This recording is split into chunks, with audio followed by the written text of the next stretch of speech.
വിഷ്ണുശാലിനിയുടെ latest എപ്പിസോഡിൽ രാത്രി കുടിച്ച് ബോധമില്ലാതെ വിഷ്ണു ഇങ്ങനെ റോഡിലൂടെ നടക്കുമ്പോൾ ഒരു വണ്ടി വിഷ്ണുവിനെ ഇങ്ങനെ ഇടിക്കാനായിട്ട് വരികയാണ്. വിഷ്ണുവിനെ തൊട്ടില്ല എന്ന് ഇങ്ങനെ വണ്ടി വരുമ്പോൾ എല്ലാവരും ഇങ്ങനെ അയ്യോ എന്നിങ്ങനെ തലയിൽ കൈവയ്ക്കുന്നുണ്ട്. പക്ഷേ പെട്ടെന്ന് ശാലിനിയാണെങ്കിൽ വന്ന് വിഷ്ണുവിനെ ആ കാറിൻ്റെ മുമ്പിൽ നിന്നും പിടിച്ചിഞ്ഞ് സൈഡിലേക്ക് ഇഞ്ഞ് മാറ്റുകയാണ്.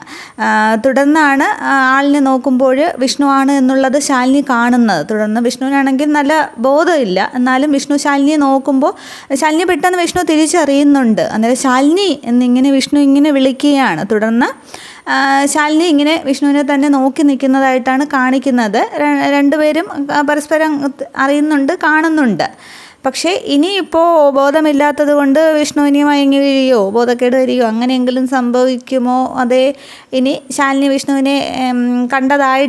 വിഷ്ണു ശാലിനിയെ കണ്ടതായിട്ട് കറക്റ്റ് ഓർമ്മ നിൽക്കുമോ എന്നുള്ളതൊക്കെ നമുക്ക് ഫുൾ എപ്പിസോഡ് വരുമ്പോൾ കാണാം. എന്തായാലും വിഷ്ണുവിനെ രക്ഷിച്ചത്, അപകടത്തിൽ നിന്നും വിഷ്ണുവിനെ രക്ഷിക്കുന്നത് ശാലിനിയാണ്. എന്തായാലും അവരിങ്ങനെ പരസ്പരം ഇങ്ങനെ കണ്ണിൽ നോക്കി നിൽക്കുന്നതാണ്. എൻ്റെ ശാലിനി എന്നും പറഞ്ഞ് ഇങ്ങനെ വിഷ്ണു നിൽക്കുന്നുണ്ട്. സങ്കടത്തോടു കൂടി ശാലിനി നിൽക്കുകയാണ്. ഇത്രയുമാണ് പുതിയ പ്രൊമോ. Okay, thank you.